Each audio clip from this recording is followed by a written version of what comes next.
요즘에 저를 좀 사칭하는 불법 리딩방이나 텔레그램 또 단톡방들이 굉장히 좀 많아지고 있는데 각별히 여러분들이 좀 주의를 했으면 좋겠어서 이렇게 좀 영상을 찍게 됐고요. 실제 피해 사례들도 좀 있는 것 같아요. 저는 이런 리딩이라든가 이런 걸 전혀 하고 있지 않거든요. 저를 사칭한 어떤 문자가 온다거나 그런 걸 받으셨을 때는 그냥 무시를 하시거나 꼭 신고를 꼭 해주시면 좀 좋을 것 같습니다.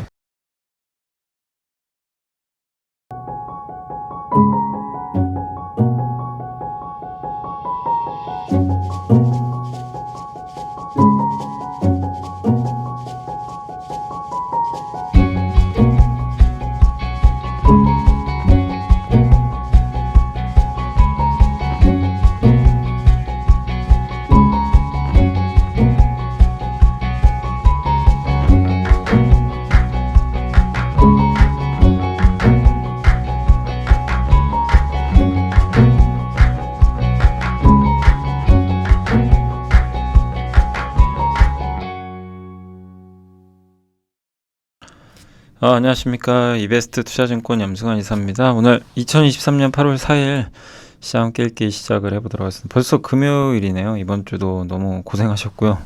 좀 힘든 한 주였던 것 같습니다. 변동성이 큽니다. 예. 신용등급 강등 사건도 있었고. 아무튼 이제 시장 거의 끝나가는데 제가 먼저 이제 요거 보고서 먼저 보여드리고, 요새 이제 실적 시즌이라 실적 나온 기업들 중심으로 해가지고 이제 요약한 거니까 참고해 주시면 되겠고요.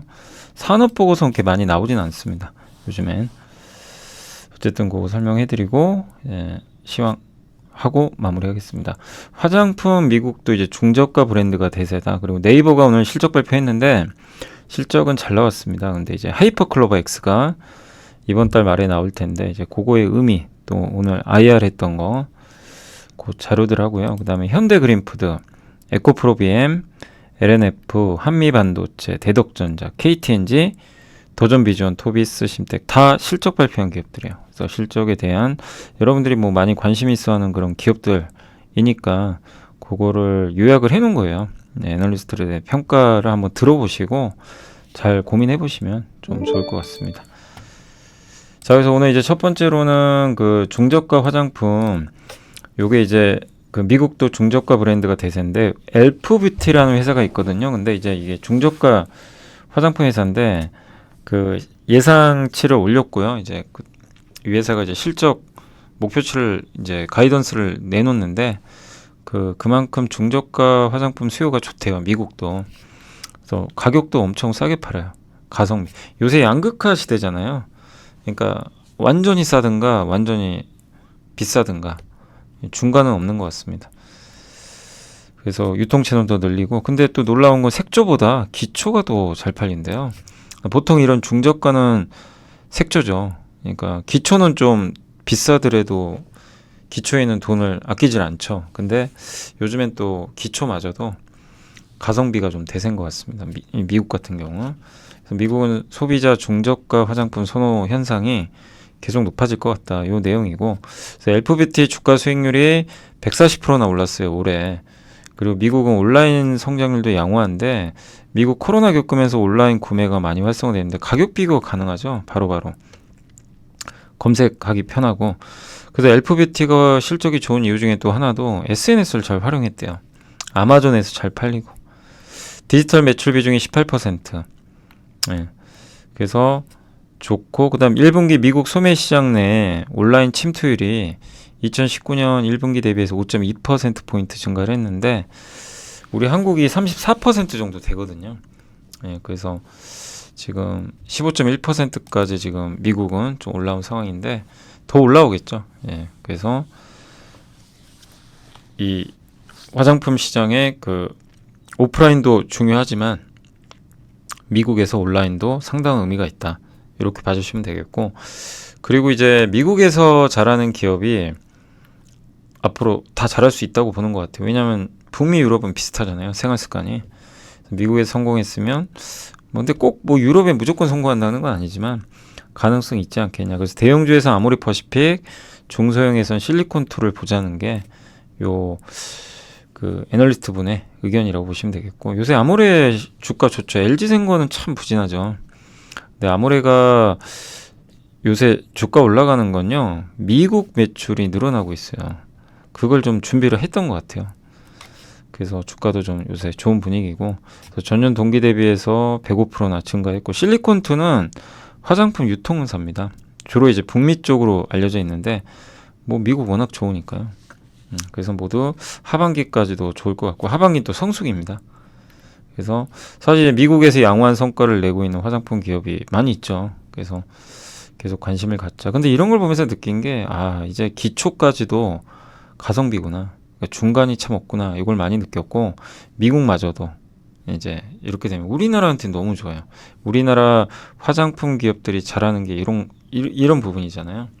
그래서 특히 화장품 ODM, 오늘 그 CNC 인터도 실적 발표했는데 잘 나왔더라고요. 그래서 여긴 뭐 안 나왔지만 화장품 ODM도 뭐 좋을 수밖에 없겠구나. 그걸 많이 느꼈습니다. 예. 그래서 중국 비중은 어쨌든 이제 줄 수밖에 없는 상황에서 이렇게 다변화되는 기업들은 좀 좋은 주가 흐름이 구조적으로 이어질 수도 있지 않겠나 하는 생각이 좀 들었습니다. 예, 그래서 어쨌든 이제 미국 중저가 브랜드 중에서 이게 LFBT가 이렇게 뭐 어마어마하고요. 대부분 감소하고 있는데 가격이 싸죠. 주가, 영업이익률. 아모레퍼시픽은 이제 미국 비중이 늘고요. 중국은 꺾였는데 비중국 매출 비중은 이미 중국을 이기고 있어요. 근데 이게 몇 년 지나면 더 벌어지겠죠. 그래서 좀 의미가 있다. 이렇게 보시면 되겠고, 다만 요새 조금 올라왔어요. 그래서 뭐 쫓아가지 마시고, 어쨌든 화장품주들도 한번 잘 고민하셔가지고 화장품 ODM 쪽이, 그러니까 참 요즘에 중소형 브랜드들이 잘 나가는 게 일회성은 아닌 것 같다. 이렇게 보셔도 좋을 것 같습니다. 오늘 아까 신문 보니까 일본이 화장품을 수입을 하잖아요. 근데 원래 1위가 프랑스예요. 프랑스에서 제일 많이 수입해 오거든요. 일본은. 한국이 1등 했다고 합니다. 그러니까 한국이 참 이게 화장품에서도 굉장한 지금 인기를 끌고 있는 것 같습니다. 네이버의 하이퍼클로버 X가 8월 24일 날 공개하는데, 다들 아시겠지만 이게 챗 GPT 같은 거죠. 근데 여기에서 9월에 CUE라고 해가지고, 요게 아마 그쪽 같아요. 예, CUE가. 그래서 이제 챗 GPT 이후로 뭐 검색 엔진 위기론이다 뭐 이런 것들 많았는데, 뭐 이건 좀 잠잠해졌고, 다만 이게 광고 물량이 늘기가 쉽진 않죠. 우리나라도 이미 포화 상태고, 해답은 뭐냐면 광고 단가를 올려야 된대요. 예, 근데 그 방법밖에 없는데, 그래서 이제 요 하이퍼클로버 X가 나와서 CUE, 이게 챗봇이거든요. 네이버에 앞으로 나올 텐데, 여기 이제 답변을 하면, 그러니까 질문을 하면 답 주는 거죠. 예, 마치 챗 GPT처럼. 근데 거기에 광고를 탑재할 것 같아요. 근데 그 광고 단가가 만약에 비싸다면 네이버한테 하나의 성장 동력이 되겠죠. 두 번째는 클라우드, 이건 B2B. 얼마 전에 한번 제가 보고서 보여드린 거 기억나시죠? 다른 챗 GPT나 구글 바드가 하기 어려운 게 한국어. 한국어를 이렇게 분해를 해야 되는데 비용이 너무 비싸요. 근데 네이버는 아니죠. 네이버는 훨씬 싸게 해줄 수가 있죠. 그래서 이걸 원하는 스타트업들한테 줄 수가 있죠. 그러니까 챗 GPT를 사용하면 너무 비싼데 네이버 걸 쓰면 훨씬 더 비용이 절감되니까, 그 클라우드 사업부가, 근데 실제로 이게 성장을 할지 그걸 보자는 얘기예요. 그 내용이 여기 그대로 담겨 있습니다. 예, 한국어, 한국형 클라우드 서비스. 세 번째는 로봇입니다. 네이버 랩스라는 자회사가 있는데, 이 회사 같은 경우는 이미 로봇을, 하드웨어를 만들고 있어요. 여기에 이제 뇌죠. AI 딱 심으면 되죠. 이 모든 게 갖춰져야 로봇이죠. 그러니까 뇌만 있으면 안 되고 AI 프로그램만 있어서는 안 돼요. 근데 하드웨어 만드는 것도 어렵잖아요. 현대가 인수한 보스턴 다이나믹스도 아틀라스 만들 때까지 10년 걸렸거든요. 네이버 랩스도 벌써 10년 지났습니다. 그래서 이미 이런 뭐 양팔 로봇이나 이런 걸 만들고 있어서 하이퍼 클로버 X가, 그러니까 나오면 네이버가 활용할 게 많아요. 그러니까 네이버가 2017년부터 준비했대요. 오늘 IR을 보니까 준비한 지가 꽤 돼요. 이게 그냥 지금 나온 게 아니에요. 그래서 좀 잘 됐으면 좋겠습니다. 우리나라 또 기업이니까 좋은 또 결과가 나왔으면 좋겠는데, 근데 일단 뭐 이건 네이버가 스스로 증명해야죠. 예, 스스로의 존재감을 증명해야죠. 주가 많이 빠졌으니까 그동안. 그래서 기대는 하지만 또 냉정하게 볼 건 보자. 그래서 좀 지켜보자는 그런 내용이고, 네이버가 오늘 실적 발표를 했는데 일단 이제 2분기 실적 발표 정리만 해드릴게요. 일단 이제 여러 가지 사업부가 있으니까 한 번씩 설명해드리면, 일단 실적은 잘 나왔어요. 2분기 기준 역대 최고 실적 나왔습니다. 그건 뭐 나무랄 데 없는데, 다만 이제 사업부별로 다르니까 서치, 우리 검색 광고 이쪽은 성장하고 있어요. 뭐 여기는 뭐 여전히 좋은데, 문제가 디스플레이 광고 있죠. 네이버 딱 키면, 화면 키면 배너 광고 있죠. 여기 뭐 게임 광고 같이 막 나오고, 그게 이제 디스플레이 광고인데 그쪽은 아직은 좀 시간 걸릴 것 같아요. 근데 여기서도 패션, 건강, 게임은 좀 회복됐는데, 유통, 금융, 건설 이런 회사들이 요새 안 좋죠. 우리나라 내수. 그러다 보니까 광고가 안 들어오는 것 같아요. 그래서 좀 부진하다. 그렇지만 4분기 회복 기대한다. 이런 내용이고, 전자상거래는 이제 쿠팡과 경쟁을 하고 있지만 어쨌든 지금 14.8% 성장하고 있고, 작년인가 인수했던 그 미국의 중고거래 플랫폼 포시마크 요거 제외해도 8.6%. 근데 분명히 성장은 둔화돼요. 고성장은 아닙니다. 예, 그래서 성장은 좀 둔화되는 건 뭐 어쩔 수 없는 것 같고, 다만 그래서 미국의 포시마크라는 이제 중고 시장 플랫폼, 미국의 당근마켓 인수한 거죠. 미국의 MZ 세대들이 많이 쓰는데 1위입니다. 그래서 1위 패션 이제 플랫폼으로 지위가 여전히 좋다 나와 있고, 핀테크 결제액 많이 늘었어요. 뭐 이 부분도 우호적이고, 웹툰이 좋더라고요. 웹툰이 일단 8.6% 성장했는데 에비타, 그러니까 감가상각비를 제하기 전 기준으로 이익이 났어요. 이것도 우호적이고, 그 다음에 IP 많이 갖고 있죠. 그래서 이번 분기에 뭐 사냥개들, 이번 생도 잘 부탁해. 이게 이제 웹툰 IP로 만든 건데, 네이버에 넷플릭스 탑10에 또 드라마가 진입을 했습니다. 그리고 이 사용자당 이제 뭐 지출 비용이죠. 요게 20% 이상. 그러니까 웹툰 미국에서도 마케팅비를 줄였는데도 매출이 나오고 있어요. 그러니까 이런 부분들은 긍정적이다. 그리고 AI가 이제 많이들 관심이 있으실 텐데, 일단 8월 24일 날 나오게 되고, 비즈니스와 창작 생산성을 뭐 제고한다. 뭐 이런 좀 내용이고요. 그리고 이제 CUE, 저게 이제 챗봇 서비스인데, 저걸 이제 저게 나오겠죠. 그래서 저걸 중심으로 쇼핑, 검색, 금융 이런 거 다 융합해서 저 CUE에서 검색을 하면 추천도 해주고, 그렇게 간다고 보시면 좋을 것 같고, 그러니까 이제 앞으로 검색은 바뀔 거예요. 검색은 지금 여기가 여러분 이제 네이버 검색창에 딱 치지만, 이제는 저기 CUE를 이용하면 이제 추천 서비스가 들어갈 가능성이 높습니다. 나중에 결제까지 들어가겠죠. 그래서 그 내용 같아요. 그 통합 검색하고 예약하고 결제까지. 예. 요게 이제 AI가 가는 방향이에요. 그러니까 우리는 뭐 어디 여행을 간다거나, 뭐 아니면 항공권을 구매한다거나, 지금 제일 싼 가성비 좋은 이 시간에 항공권 찾아서 결제해줘. 이렇게 딱 쓰면 네이버가 검색해줘서 아예 그냥 결제 버튼까지 가는 거죠. 그럼 난 누르기만 하면 되죠. 예, 아마 이렇게 갈 거예요. 그러면 여러분의 시간을 굉장히 단축해주겠죠. 요 방식으로 갈 수밖에 없어요, 지금은. 근데 그거를 네이버가 정확하게 뭐가 중요한지 알고 지금 구현하겠다는 것 같아요. 관건은 제대로 구현할 수 있겠느냐, 이제 이거를 검증을 해봐야 되겠죠. 예, 그래서 워낙 많은 한글 데이터를 갖고 있으니까 뭐 충분히 가능하지 않겠냐. 이건 네이버만의 강점이다. 예, 누구도 할 수 없다. 뭐 이런 걸 얘기를 한 것 같아요. 그래서 여기에 광고 붙여가지고 또 하나의 그걸 좀 창조하겠다라고 보는 것 같고, 그러니까 광고주들의 경험이 좋아질 것으로 판단한다. 그렇게 되면 네이버 검색 강화와 재무에도 좋은 역할을 할 것 같다. 그리고 이 생성형 언어 모델, 여기 챗 GPT 같은 버전인데, 이걸 2017년부터 투자를 해왔나 봐요. 준비해왔나 봅니다. 그래서 전 세계 세 번째로 공개는 했는데, 챗 GPT 3.5와 같은 상품을 시장에 보여주지 못했기 때문에 주가는 큰 영향을 못 받았다. 이렇게 좀 자체적으로 판단을 한 것 같고, 아무튼 이제 기업형 대상으로는 아까 말씀드린 클라우드 서비스, 이런 식의 매출이 좀 발생할 것 같다라는 그런 내용인 것 같습니다. 그래서 아무튼 이제 구독형 과금 모델도 생각하고 있지만, 클라우드를 활용을 해가지고요, 다양하게 제휴를 하겠다라는 그런 좀 내용이 나왔다라고 봐주시면 좀 좋을 것 같습니다. 아무튼 이제 네이버가 오늘 뭐 주가가 오늘 좀 올랐죠. 예, 오늘 그냥 강보합에 좀 끝나긴 했는데, 아무튼 어떤 역량을 보여줄지 한번 8월 24일 날 한번 지켜봐야 되겠습니다. 현대그린푸드 실적 잘 나왔습니다. 주가 최근에 좀 빠졌는데 목표 주가 신형에서 올렸고요. 2분기 매출액 14.3% 정도 나왔고, 영업이익은 26.3% 증가했습니다. 급식, 식자재 유통, 외식 거의 대부분의 부분에서 좋았고, 특히 급식과 식자재가 주력인데 이 급식 쪽은 단체 급식 요새 잘 되죠. 요새 인플레 시대다 보니까 사람들이 점심에 비싼 식당 이제 안 가려고 하고 단체 급식, 그 구내 식당 많이들 가시죠. 그리고 식자재 유통도 요즘에 외식도 또 잘 돼요, 한편에서. 그래서 이 두 개가 이끌고 있고, 또 특히 현대차라든가 HD 현대, 조선해양 같은 이런 그 중공업 그룹주 있죠. 여기 이제 고객사거든요. 이제 그게 좀 잘 된 것 같고, 중동에서도 좀 잘 되고 있다고 합니다.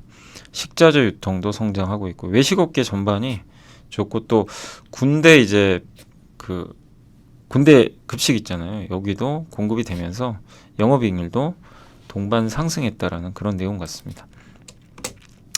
근데 다만 이제 제조도 하거든요. 그러니까 이 현대그린푸드가 직접 이거 유통만 하는 게 아니라 식자재를 만들어서 납품하는데, 이쪽은 좀 안 좋았던 것 같아요. 적자폭이 늘었다. 근데 그 이유 중에 하나가 그 그리팅 부분이 좀 있어요. 이걸 좀 키우려고 하더라고요. 근데 그리팅 부분 제가 이따 설명해 드릴게요. 저도 좀 찾아봤는데, 아무튼 올해 영업이익은 40% 증가할 거고, 뭐 식자재 부분, 급식 부분 사상 최대 실적 나올 것 같습니다. 주가도 굉장히 저평가돼 있죠. 그리고 사업 분할하면서 독립성을 이제 갖췄기 때문에 종합식품 기업으로 탄생을 할 것 같고, 이제 옛날에는 밑에 가구 회사도 있고 막 좀 사업이 현대그린푸드가 이게 집중이 안 됐죠. 근데 이제 이번에 분할을 하면서 지주사는 지주사대로 사업해서 따로 떨어져 나갔기 때문에, 또 아마 지주사가 좀 유증하죠. 그래서 여러분들께서 뭐 나는 지주사가 좋다 그러면 뭐 공개매수 참여하셔도 되지만, 공개매수 참여하시면 지주사 주식으로 줘요. 근데 굳이 그럴 필요까지 있나, 저는 그 생각 들고 그냥 사업해서 갖고 계시는 게, 굳이 공개매수 참여 안 하시는 게 좀 낫지 않을까는. 그러니까 안 하시면 그냥 그대로 현대그린푸드 갖고 가시는 거예요. 그래서 아무튼 원재료 유통, 제조, 조리, 상품화까지 전체 단계와 도매, 소매, 사업 포트폴리오가 이제 확대된다. 이런 내용이니까 매력 있다고 생각하고요. 그리고 무엇보다 사실은 뭐 이 고성장은 아니지만 저평가돼 있으니까 그건 괜찮은 것 같습니다.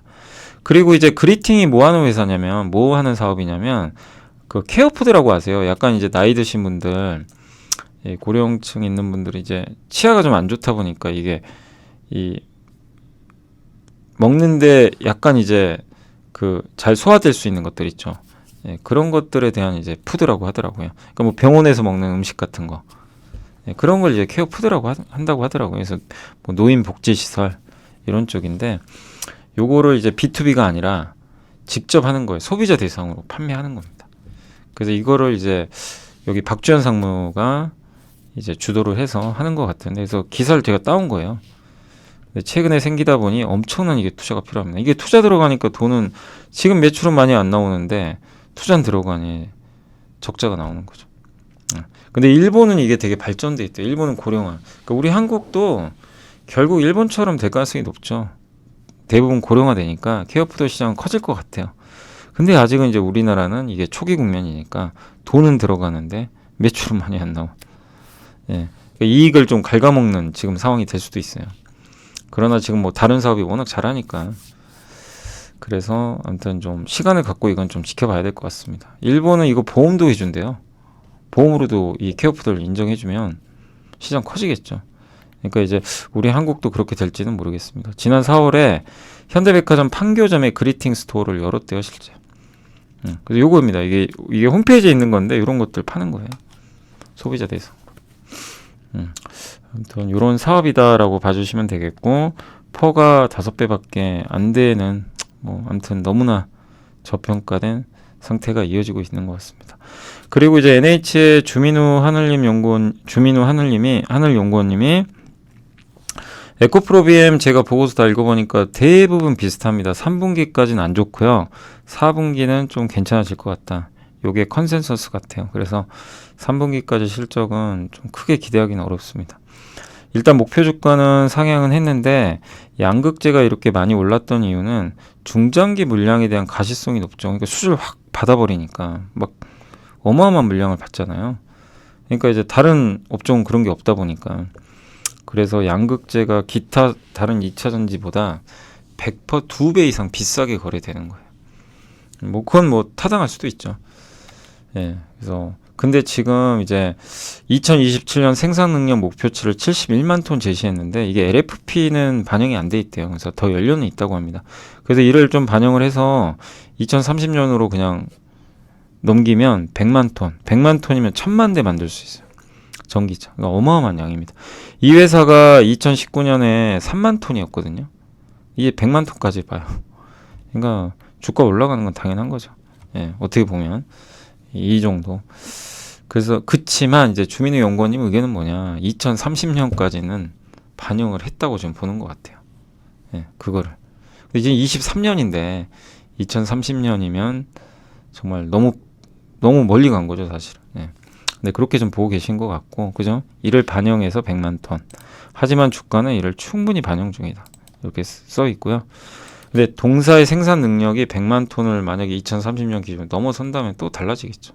그래서 투자 의견은 좀 중립입니다. 뭐 근데 비슷해요, 대부분. 예, 의견들은 그렇게 뭐 큰 차이가 있는 건 아닌데, 근데 대부분 목표 주가는 또 올렸습니다. 근데 결론은 뭐냐? 주가가 많이 올라서 지금 밸류 매력이 떨어진다. 그리고 이미 반영은 됐다. 이런 평가가 좀 많은 것 같습니다. 그리고 실적 측면에선 3분기 영업이익은 아마 이렇게 감소할 걸로 좀 전망해요. 그래서 3분기는 크게 기대하기는 좀 어려울 것 같습니다. 4분기부터 좀 개선될 것 같다. 예, 이런 실적 전망은 참고하시면 좋겠고, 신한투자증권의 정영진 연구원 LNF 이제 경쟁사인데 LNF는 너무 실적이 안 좋아요. 예, 그냥 어닝 쇼크입니다. 이게 30억이 뭡니까? 그러니까 여기 보면 에코프로 BM은 이번에 한 1000억 정도는 벌었거든요. 근데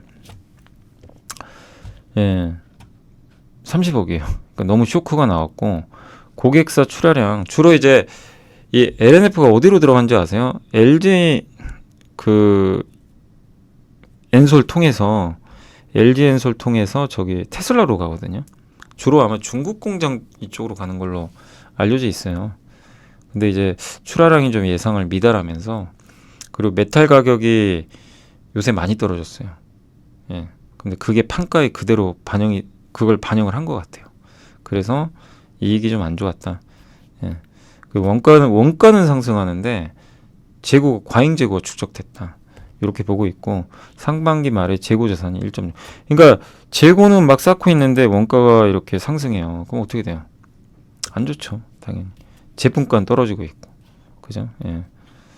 그래서 재고 자산 소진 과정이 좀 필요하다고 하는데 그 과정에서 수익성이 좀 저하될 것 같다. 이 내용입니다. 근데 이런 부분들은 이제 그 하반기에는 좀 바뀔 거라고 합니다. 고객사 수요 개선 가능성도 높고, 그래서 아마 비슷해요. 4분기 되면 좀 괜찮아지지 않겠냐.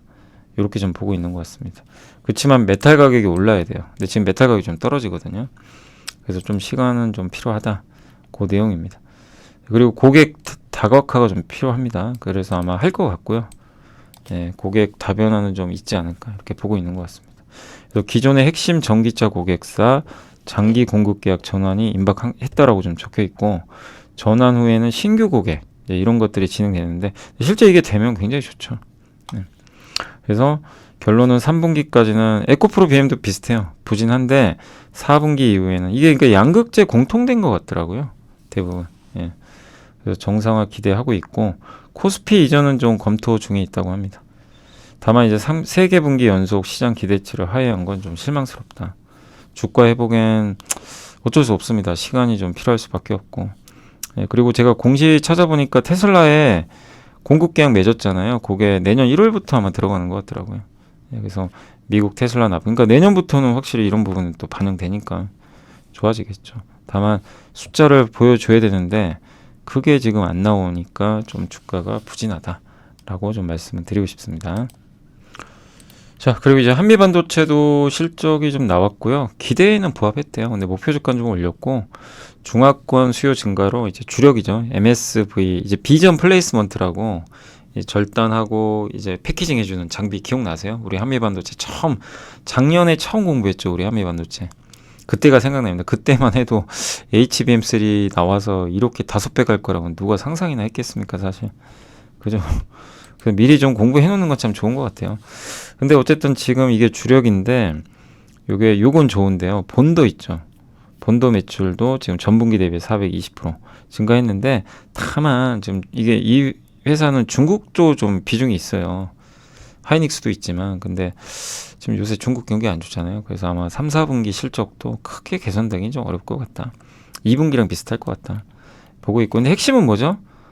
HBM이잖아요. HBM 메모리. 요게 80% 성장 후에 내년에도 2배 성장할 것 같다. 요 내용이고 이게 향후 5년간 그러니까 HBM이 시장이 주목을 받을 수밖에 없는 게 연평균 무려 40%씩 성장한대요. 5년 동안. 어마어마한 거죠. 현재 제한적인 이제 TSV 밑에 관통하는 거죠. 예. 기판 구멍 뚫어서 딱 연결하는 거. 내년에도 공급 부족하다. 근데 메모리형 TC 본도 수준은 작년에 그칠 것 같다. 작년 수준에. 예, 그렇지만 내년에 5배. 내년 보면 좋을 수밖에 없죠. 이제 그리고 주요 고객사가 한 단계 더 업그레이드된 버전 출시할 것 같고. 그리고 파운드리 있죠. 대만 파운드리. 여기 어디죠? TSMC.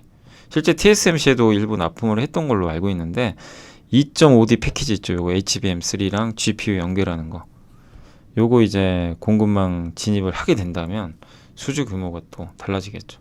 그러니까 TSMC에도 요걸 또 납품할 수 있을지 좀 지켜봐야 되겠습니다. 아무튼 이제는 원래 주력이 비전 플레이스먼트 이제 절단부터 패키징까지 다 해주는 요게 원래 주력인데 이제는 TC 본더. 그 본더는 뭐냐면은 그냥 이거예요. 본더는 요게 HBM 있잖아요. 메모리 이게 12층으로 쌓는다 그랬죠. 요거 구멍 뚫죠. TSV로 이렇게 구멍 뚫어서 서로 연결하는 거예요. 근데 연결해 주는 게 본더 장비예요. 근데 TC 뭐냐 열압차. 열을 확 올렸다가 낮추면 이게 굳습니다. 그래서 2개 붙어요. 칩과 다이가 붙고 근데 그 다음에 이제 압력을 조절해 주는 겁니다. 그래서 붙이는 겁니다. 이 장비가 본더 장비예요. 이게 이제 주력으로. 근데 HBM이 이 장비가 반드시 필요합니다. 예, 그래서 이게 이제 주력으로. 근데 이것 때문에 오른 거예요. 5배 오른 건 사실. 근데 다만 이제 단점은 너무 많이 올라가지고 실적 대비 좀 쉬어갈 수밖에 없어요. 근데 이제 이분 의견은 뭐냐면 옛날에 파크 시스템즈가 원자 현미경 그걸로 시장 열릴 때 PBR 12배까지 갔대요. 근데 한미는 지금 8.7배니까 갈 수도 있다. 이 내용입니다. 그래서 목표 주가를 올렸다. 근데 어쨌든 조금 쉬어가는 게 오히려 장기적으로는 저는 좋을 것 같아요. 그래서 한두 달 쉴 수 있어요, 여러분. 예, 그러니까 여기서 어떻게 또 6배, 7배를 또 가겠어요. 아무리 좋아도. 또 숨고르기를 하고 가야죠. 예, 그러니까 그걸 꼭 좀 염두에 두세요. 예, 그래서 충분한 조정 나오면 또 기회가 될 것 같고 대장주니까 어쨌든 저는 끝난 건 아니다. 이렇게 보고는 있는데 좀 쉬어서 한두 달 횡보 조정 받고 또 오르지 않을까. 이렇게 예상을 하고 있습니다. 안녕하세요. 이베스트 투자증권의 염승환 이사입니다. 계좌를 신규 개설한 고객님께 요약집 주식 상품권 10달러를 드리는 이벤트를 진행합니다. 영상 하단 더 보기란을 통해 많은 참여 바랍니다. 어떤 내용인지 좀 아시겠죠? 그리고 대덕전자는 좀 아쉽습니다. 실적이 생각보다 별로였어요. 하이투자증권의 고희영 연구원님이 목표 주가 유지했어요. 그래도 그나마 좀 긍정적으로 쓰셨어요. 실적은 쇼크, 마이너스 44%나 기대를 하회. 외형은 좋았는데 주력이 이제 요거잖아요. 이제 우리가 이 회사를 볼 땐 플립칩 BGL 보죠. 근데 이게 좀 안 좋았어요. 메모리는 좋았대요. 메모리 기판도 하거든요. 근데 그건 좋았는데 플립칩 BGA는 비메모리입니다. 비메모리 기판이에요. CPU, 서버, 뭐 자동차. 근데 메모리가 원래 옛날엔 주력이었거든요. 근데 이제는 이제 저걸로 넘어가고 있는데 메모리는 좋은데 플립칩 BGA가 생각보다 좀 안 좋았다. 재고 조정을 좀 하고 있다고 합니다. 그래서 3분기도 마이너스 71% 감소할 걸로 안 좋을 것 같아요. 아직까지는. 그래서 내년 영업이익 전망치도 하향 조정해버렸습니다. 그러니까 생각보다 플립칩 BGA가 이게 2분기 바닥, 3분기 개선, 4분기에 정상화 되는데 어쨌든 좀 생각보다 안 좋았던 것 같아요. 근데 분명한 건 좋아져요. 이제 꾸준하게 좋아질 텐데 예, 일단 이번 2분기 실적은 좀 좋진 않았다. 요게 플립칩 BGA가 지금 들어가는 게 이 대덕전자 같은 경우는 주로 어디죠? 그 자동차, 전장 쪽이죠. 그래서 연말 목표는 여기 하이엔드 서버나 고사양 컴퓨터 요쪽에 들어가는 양산 준비하는 것 같고 HBM 그쪽에 들어가야죠. AI 가속기. 예. 요게 이제 유니마이크론, 이비덴 지금 삼성전기가 뭐 엔비디아 납품한다 뭐 이런 뉴스도 나왔지만 대덕도 거기 들어가야 됩니다. 근데 최근에 기판 회사들 날라가면서 그냥 같이 가버린 거예요. 근데 그때 제가 말씀드렸잖아요. 아직 대덕전자는 납품한 게 아니다. 예, 그게 팩트거든요. 근데 너무 그때 주가가 좀 오버슈팅을 했어요. 근데 저는 중장기적으로 여전히 좋게 봐요. 왜냐하면 이 회사가 그리는 사업 구조가 자동차 또 향후에 서버 가는데, 다만 주가는 올랐는데 실적이 뒷받침이 안 되니까 이걸 축소하는 거죠. 그 과정. 예, 그래서 한두 달 좀 조정은 또 있지 않을까. 그러니까 단기적으로 쉬어갈 가능성이 높아요. 그 점은 염두에 두시고 보시면 좋겠고, 또 뭐 내려오면 또 기회가 되겠죠. 많이 올랐으니까. 그렇게 좀 생각해 주시면, 그러니까 장기적으로는 좋지만 단기적으로는 제가 읽어본 결과예요. 예, 그렇게 좀 봐야 될 것 같습니다. 그리고 KT엔진은 하이투자증권의 이경신 연구원님이 목표주가 11만 원 유지했는데, 이렇게 성장은 크게 나오긴 어려워요. 2분기 영업이익도, 이게 이유를 제가 이게 보니까 담배가 안 팔려서가 아니에요. 이익이 이렇게 감소한 이유가 원 부재료 있죠. 담배잎 같은 거, 이게 올라갔을까. 그러니까 원재료 비용 때문에 그래요. 그러니까 담배나 전자담배는 큰 뭐 이상은 없습니다. 예. 그 다음에 홍삼 이쪽도 뭐 나쁘지 않고 수출 잘 되고 있고, 예. 전자담배 수량 성장률 71%. 근데 왜 그러면 실적 안 좋았냐? 예. 요겁니다. 제가 여기 적어놨는데, 예. 담배잎 캡슐, 요 원가 상승이 좀 있었다고 합니다. 이게 좀 이어진대요, 아직도. 그래서 실적 눈높이는 조금 낮춰야 됩니다. 근데 그렇게 보면 크게 뭐 매력 없잖아요. 근데 주주 환원, 네, 어제 전자공시 나왔거든요. 자사주 소각 발표했고요. 배당, 그러니까 계산을 해봤어요. 배당 예상 수익률이 5.9%, 자사주 소각 한 2.5 정도 됩니다. 합치면 8.4. 그러니까 매력 있죠. 그러니까 KT엔진은 지금 주가도 바닥이고요. 크게 가기는 어려워요. 이게 뭐 성장이 나오진 않는 거니까. 다만 강한 상승은 어렵지만 배당 투자로는 매력 있다. 충분히. 그러니까 배당도 좋고 자사주 소각도 있고, 요거 합치면 8.4 정도 되는 이제 기대 수익률이 나오니까, 예, 그런 관점으로 보셔야지 막 KT엔진을 이제 뭐 이거 난 시세 차익 노리겠다, 성장하겠다, 이건 아닌 것 같아요. 근데 배당주로는 뭐 지금 8월이니까 아주 오케이죠. 배당주 투자는. 배당주는요 보통 8월에 투자하시면 가장 좋아요. 8월이나 뭐 9월 이 정도가 가장 괜찮은 것 같더라고요. 고배당주들. 그리고 이제 더존비전은 이거는 왜 오늘 가져왔냐면, 예전에 제가 라이브 할 때 몇 분이 물어보시더라고요. 물려 계셨어요. 이거 진짜 많이 빠졌나 보더라고요. 더존비전 원래 몇 년 전에 정말 괜찮으니까, 코로나 전에도 대단한 기업이었어요. 근데 주가가 아마 작년부터 뭔가 폭락을 해버렸죠. 그래서 몇몇 분들이 아마 비싸게 사신 분들이 계셨던 것 같아요. 그래서 제가 저한테 물어본 이제 기억이 나서 오늘 어제 실적 나와서 한번 가져온 겁니다. 그래서 일단 실적이 잘 나왔어요. 그러니까 너무 걱정하지 마시라는 내용을 전달해 드리고 싶고, 영업이익이 기대 이상이었고요. 익스텐디드 ERP는 전사적 자원관리. 여러분들 이제 뭐 회사 다니시면 여러분들 뭐 일적 관리나 이런 것들 다, 아니면 여러분들 뭐 회사마다 채팅 다 하시죠. 이렇게 뭐 채팅창도 있고 내 인사 기록 볼 수도 있고, 회사에서 이 IT 같은 거 그 소프트웨어로 만들어 가지고 우리가 쓸 수 있게 해주잖아요. 뭐 저희 회사도 있어요. 그래서 그걸 이제 전사적 자원 관리라고 하는데, 그거를 그 사업부가 이제 여러 가지가 있거든요. 익스텐디드가 제일 비싼 것 같더라고요. 예. 근데 요게 매출이 급증했다고 합니다. 47%. 이제 가장 고마진 사업이. 그러면서 이익이 늘어난 것 같아요. 3분기 영업이익도 무려 50%나 증가할 것 같고, 이 위아고가 이제 가장 좀 저렴한 서비스로 알려져 있거든요.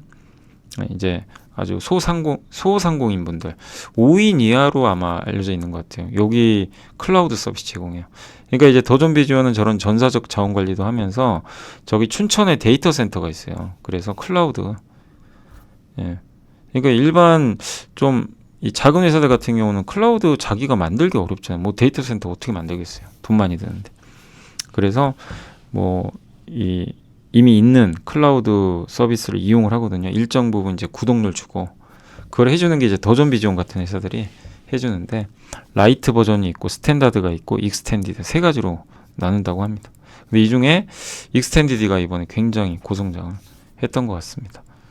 목표 주가는 45,000원 유지했고요. 이렇게 세 단계, 누적 고객 수 11만, 여기는 16,000, 여기가 4,000, 이렇게 이름이 위하고 아마란스, ERP10 이렇게 나눠져 있고 국내 일단 점유율 1위로 알려져 있습니다. 요번에 요 가장 비싼 거 있죠? 예, 요게 가장 좀 이번에 실적이 좀 좋았던 것 같습니다. 그래서 고객 및 시장, 그러니까 결국엔 이 회사가 성장하려면 고객을 늘려야죠. 이걸 많이 쓰게.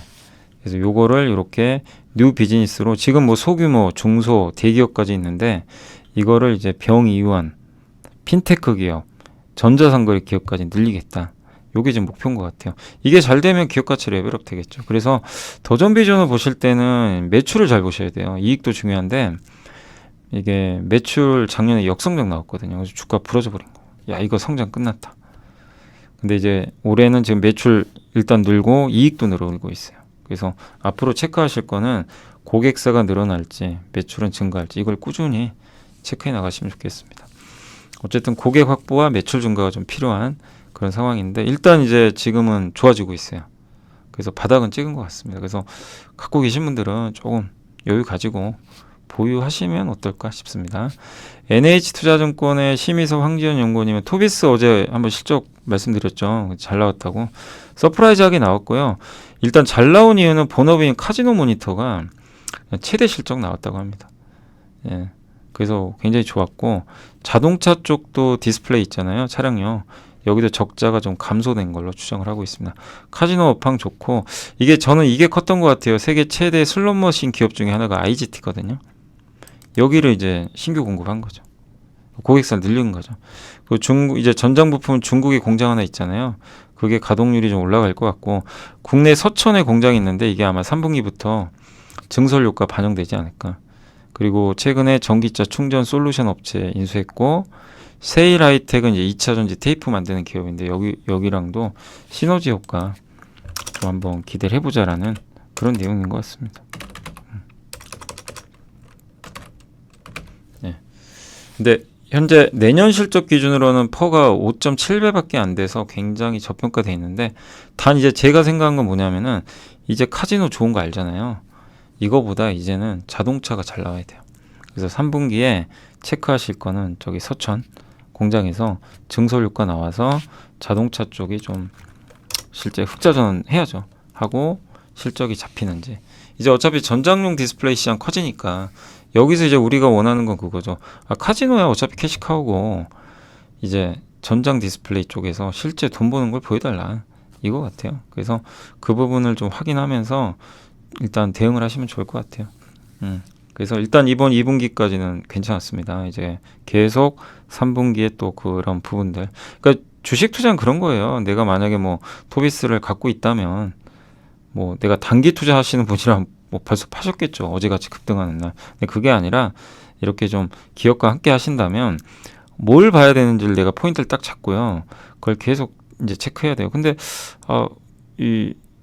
만약에 3분기에 우리 기대에 못 미치거나 자동차 쪽에서 뭐 경쟁사가 뛰어 들어가지고 이게 뭐 마진이 훼손되거나 이러면은 그때는 또 비중 축소도 고민을 해봐야 되겠죠.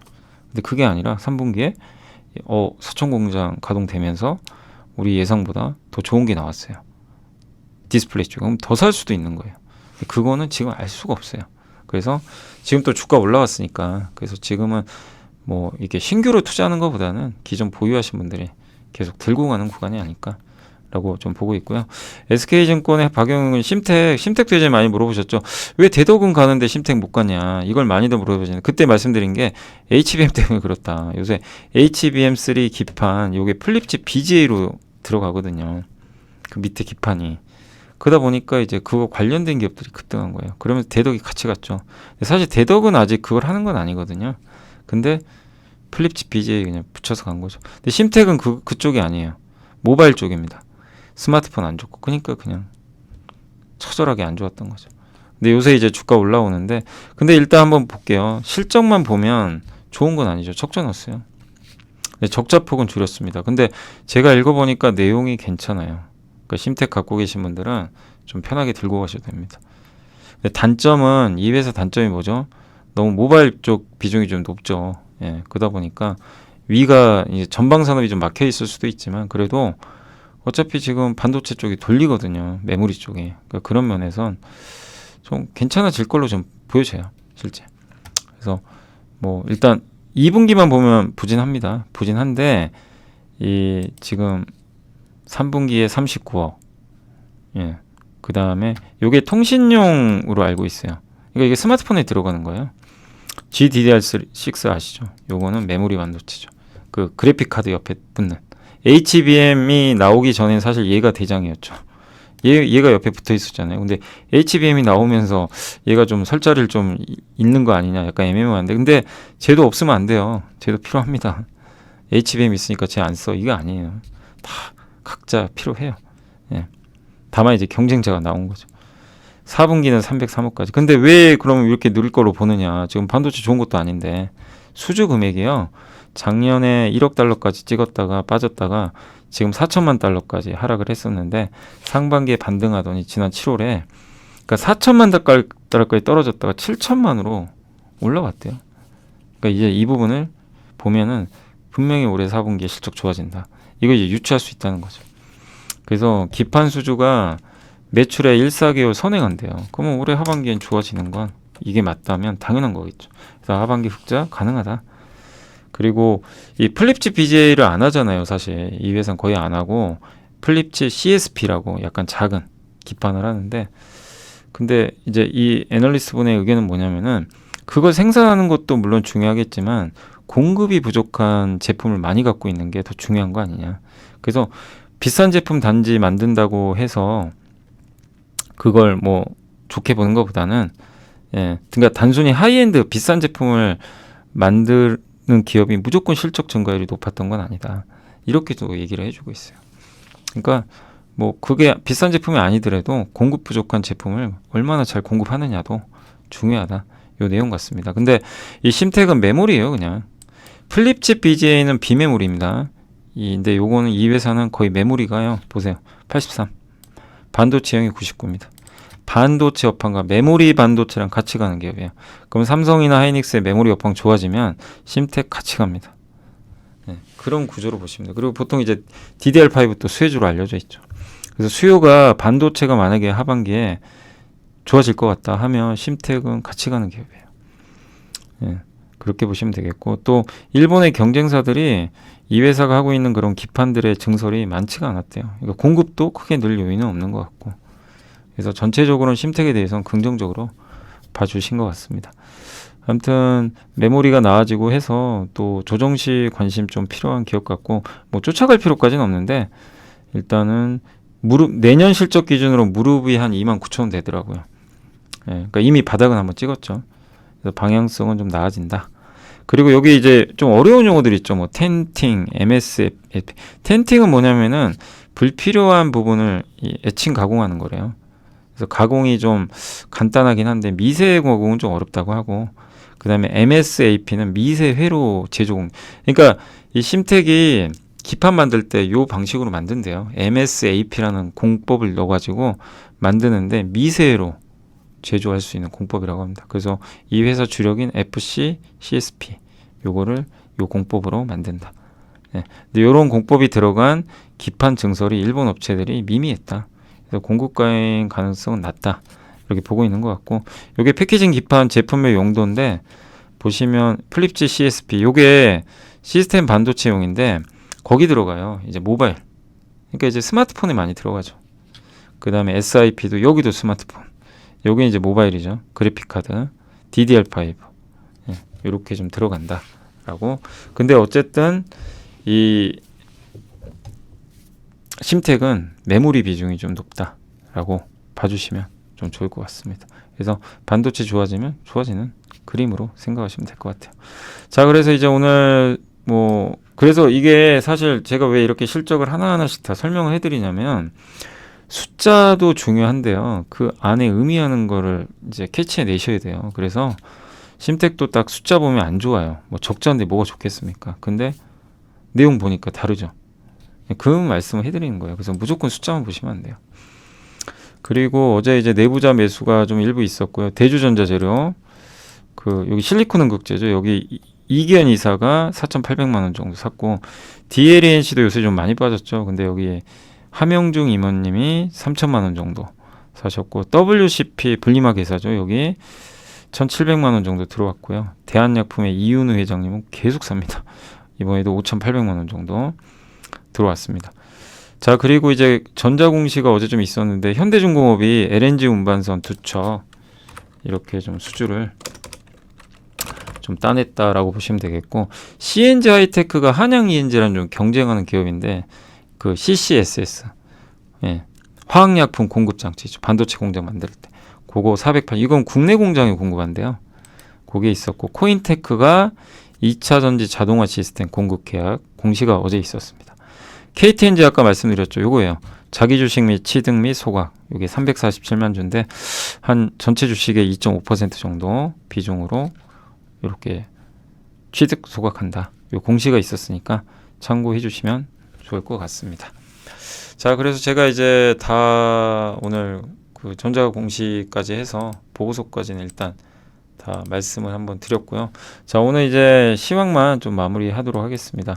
자, 오늘 보면 코스피가 3일 연속 빠져가지고 조금 아직까지는 좀 부진한 그런 상황이고, 코스닥 역시 좀 오후에 약간 밀리면서, 그러나 이제 변동성은 많이 줄어들었어요.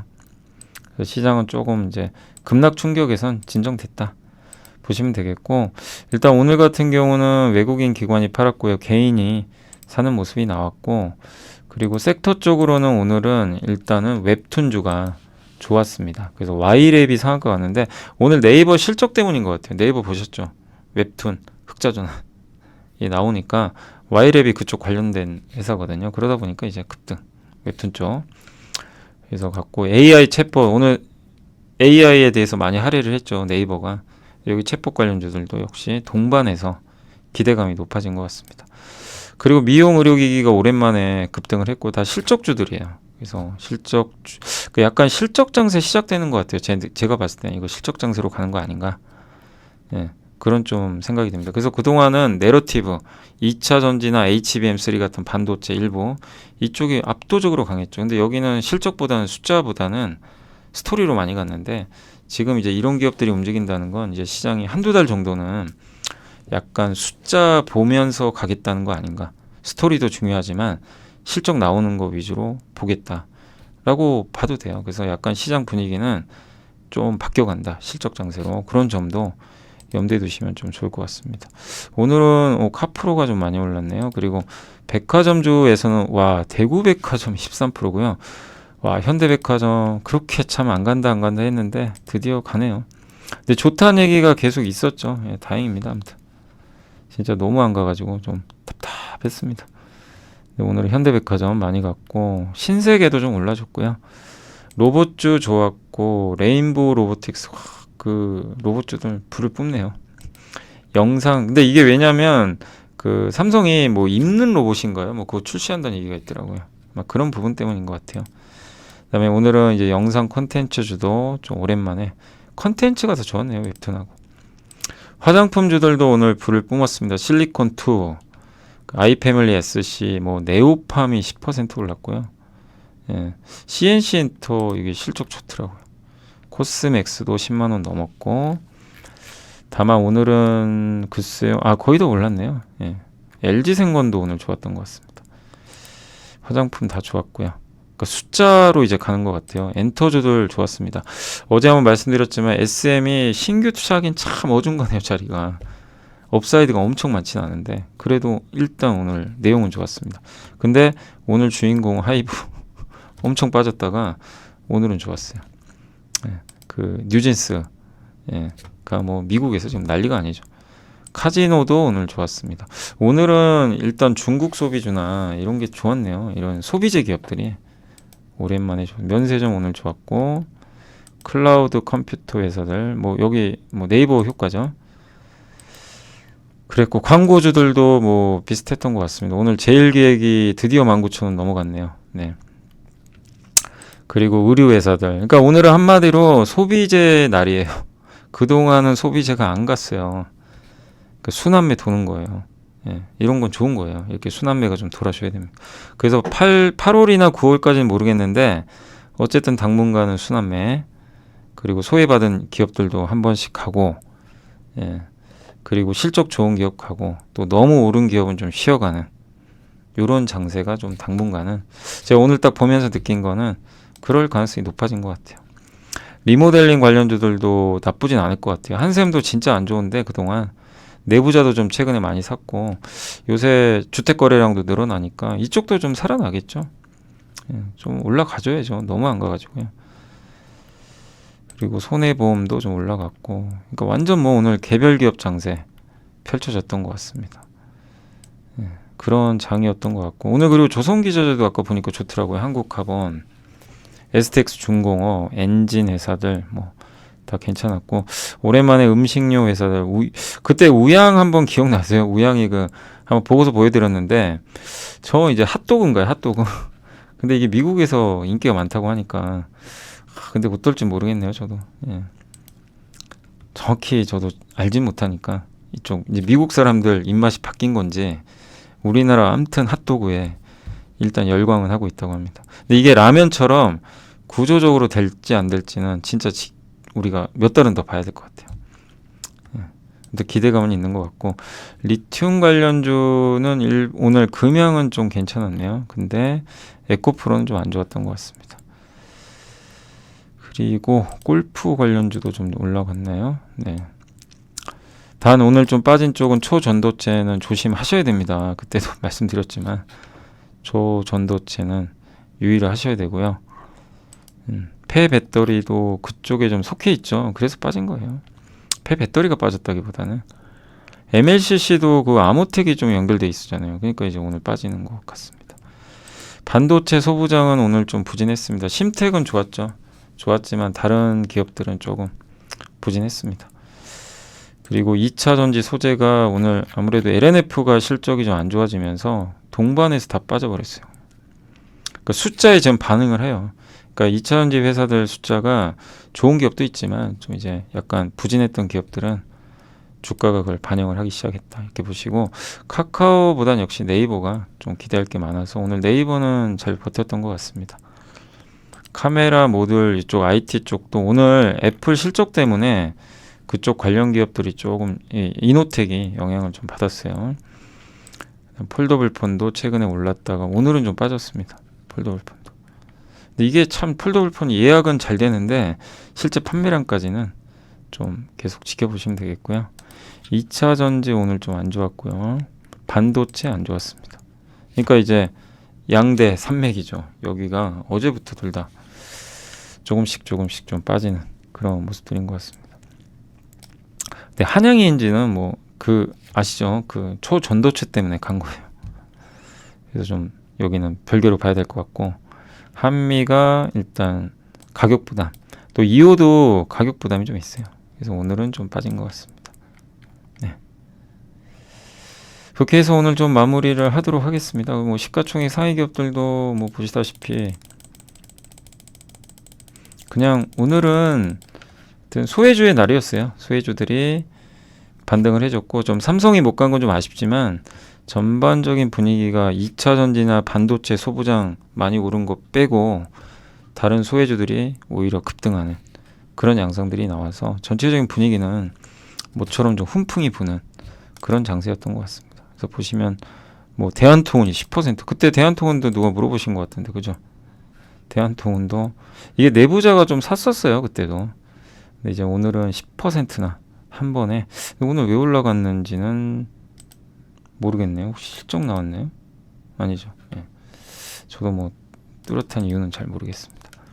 YG엔터 오랜만에 갔고 S1, 현대백화점 다 지금 뭐 삼성, SDS, FNF 그죠? 다 부진했던 기업들이죠. 네, 이쪽이 오늘은 오랜만에 좀 올라와줬고 반면 넥슨 게임즈는 게임이 중국에 나왔는데 모르겠어요. 기대 이한지 매출 20이면은 이 정도가 아니라 10이 안을 기대한 것 같아요. 근데 약간 실망 매물. 그래서 한번 빠진 것 같아요. 참 게임주도 쉽지 않습니다. 그렇지만 뭐 순위 또 올라온다면 달라질 텐데 어쨌든 지금은 그 중국 매출 순위가 아마 기대에 좀 못 미친 거 아닌가. 그래서 좀 빠진 것 같고요. 그리고 효성중공업 빠졌고 한미반도체, 뭐 LNF 이런 기업들. 그러니까 주로 2차 전지, 뭐 전력기기, HBM 관련주들 이쪽은 대부분 좀 빠지는 그런 흐름들이 오늘 좀 나왔다라고 말씀을 드리고 싶습니다. 자, 아무튼 이번 한 주도 고생하셨고 내일은 그거 올라가요. 그러니까 이제 반도체 중에서 그 디자인 하우스 있습니다. 그거 한다고 말씀드렸죠. 참 그것도 어렵더라고요. 자료 만들어 보니까 보통 어려운 게 아닙니다. 예. 근데 아무튼 내일은 이제 그 영상 올라갈 거니까 내일 오전에 그 반도체 함께 배우기도 공부해 주시고 이렇게 반도체 좀 쉴 것 같아요. 그 소부장 쉬어갈 때 공부해 놓고 또 좋은 기회로 활용하시는 것도 좋을 것 같습니다. 자, 저는 이만 물러가고요. 한 주간 너무 고생하셨고 다음 주 월요일 날 뵙겠습니다. 감사합니다.